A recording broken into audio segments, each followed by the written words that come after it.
হরে কৃষ্ণ। আজকের একটা বিশেষ একটা ক্লিপটা হচ্ছে এটাই। অনেক সময় দেখা যায় না যে মেয়েদের অনেক সময় মাসিক হয়, অর্থাৎ ঋতুস্রাব যেটা বলা হচ্ছে, ঋতুস্রাব হচ্ছে।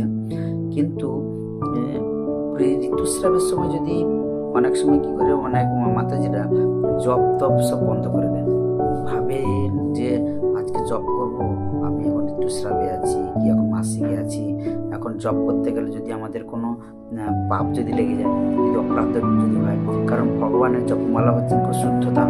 এরপরে আমি যদি সেটা জব যদি করতে গিয়ে আমি যদি অশুদ্ধ দেহে যদি হরি নাম যদি করি, যদি আমি যদি অপরাধী বা পাপি যদি হয়ে যাই, তো এই যেটা মনের ভিতরে যে ভয় অ্যাফ্রেড, সেটা কিন্তু অনেকের এটা মনের ভিতরে থাকে। কিন্তু চৈতন্য মহাপ্রভু এইরকম অবস্থায় তিনি কিভাবে কি করতে পারেন, তো চৈতন্য মহাপ্রভু তিনি এটা একটা সুন্দরভাবে তিনি আমাদের সাজেশন দিয়েছেন যে তিনি বারবার করে তিনি সবাইকে তিনি এটাই বারবার করে বলতেন যে নিয়মিত স্মরণেন কালো, অর্থাৎ যেন সবসময় যেন আমরা যেন ভগবানের জন্য নামটা যেন স্মরণ করতে পারি। কারণ আমাদের দেহটা হচ্ছে অনিত্য, যে কোনো সময় আমাদের মৃত্যু আমাদের পেছনে পেছনে আমাদের সবসময় ঘুরে বেড়াচ্ছে, যে কোনো সময় আমাদের মৃত্যু আমাদের আক্রান্ত করতে পারে। ঠিক তেমনিভাবে তো আমাদের কোনো হরিনামের ক্ষেত্রে কোন নিয়ম দেশ, নিয়ম কাল কোনো কিছু আমাদের বিচার করা দরকার নেই। যে কোনো মুহূর্তে যে কোনো সময় আমাদের হরিনাম করা যেতে পারে।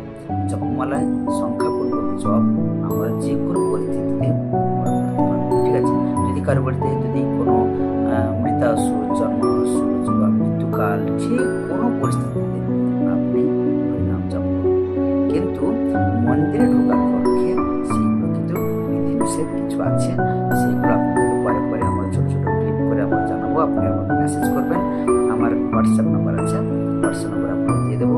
এইভাবে আপনারা সব প্রতিদিনের ক্লিপগুলো আমরা ছাড়তে থাকছি আমাদের শ্রী রাধাকুঞ্জ বিহারী মন্দির থেকে।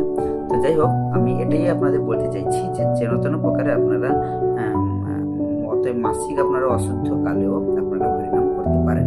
এটা হচ্ছে মহাপ্রভুর বিধিনিধি, আপনারা সবাই কিন্তু এটা করবেন। হরে কৃষ্ণ, জয় শ্রী প্রভু।